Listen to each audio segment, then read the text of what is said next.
doing a lightning quick little tutorial here. Hey, it's me.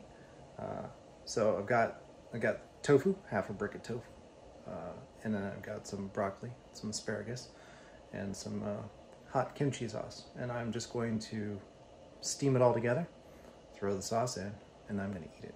Yeah.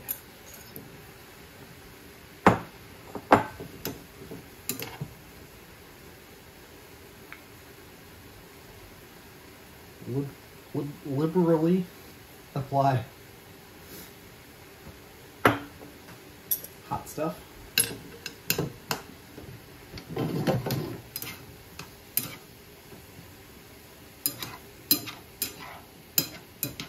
This might be too easy. You want to try and get fancy? I don't know if it'll work.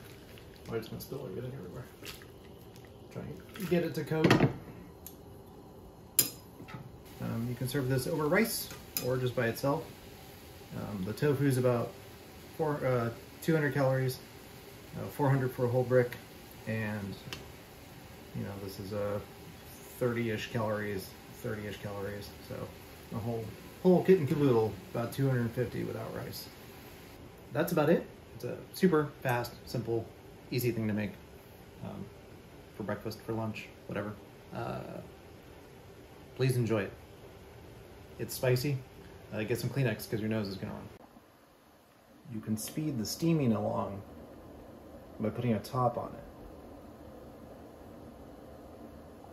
Still steaming it, but it's probably done. So thanks, have a great day, be safe. Don't forget to like and subscribe. You don't have to like it, you can just subscribe. Or you don't have to subscribe, you can just like it. You really don't have to do either. This is all about you. You're allowed to do whatever you want to do. I empower you to make good choices. And subscribe. Or like it. Thanks.